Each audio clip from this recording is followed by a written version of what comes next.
Page 5, Evening Star. 3/4 times, so we're only going to have to count to 3. We have eighth notes in here, so we got to do a 1 and 2 and 3 and thing. Now the hands might move a little, not much, not bad. This is in the key of F major. So it's got one flat, a B flat, right? Okay. You have some accidentals stuck in. Look at the second measure. It's an F, B natural, and then in the right hand it's an F, A flat.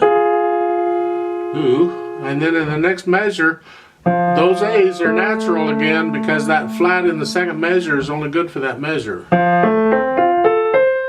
Okay. Now they have a note at the end of the first line pointing to the rest in the right hand, telling you to prepare and move to the next position. And that's fine because we do move during rests, and you're always looking ahead to see where you got to go anyway. The problem I have here is you're not really in a new position. You're here and you simply here. It's like a 5/7 position, right? That's not really a new position to me. So all you're doing is moving your thumb down one. At the end, the last two measures, you have those eighth notes starting out in the left hand. The last measure, you use your left hand, cross over to play the high F. Leave your right hand where it is until it's done. You'll hold that F down for 3 counts, and then pedal and everything comes up at the same time. I want to talk a little bit about their pedaling indications. I'm not really sure what kind of pedaling they're looking for here because it almost looks like overlap, but it isn't overlap. It's like they're telling you to lift the pedal up right before you play the note, and then you push it down again right after you play the note. And that's actually correct in my opinion because of the phrases. If you want to hear the phrasing, you want a little bit of silence between each phrase. So you push right at the beginning, you push the pedal down right after you play the F, keep it down for the measure, and then right before you play the next measure, lift it up so we get a little bit of silence. Right?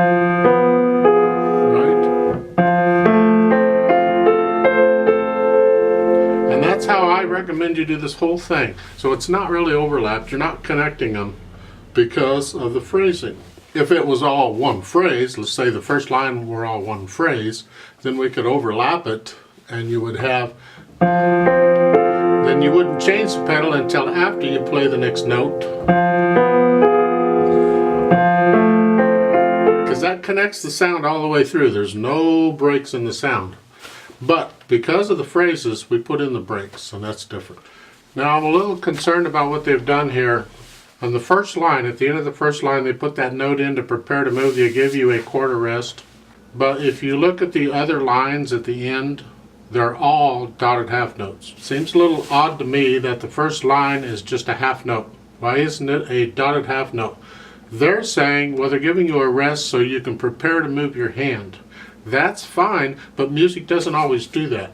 You can't rely on that. You can't say, well, I have to move my hand. They're supposed to give me a rest. Nuh-uh. So in my opinion, that first line, the last measure, should be a dotted half note. There's no reason to rest there. Musically, there's no reason to put in a rest there that I can see. Let's try this out. There is a rit at the end, an RIT. I'm going to ignore that because we're playing with a metronome.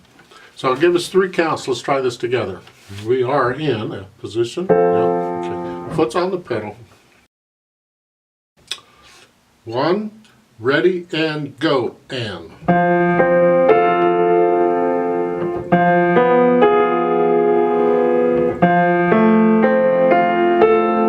1, 2, rest.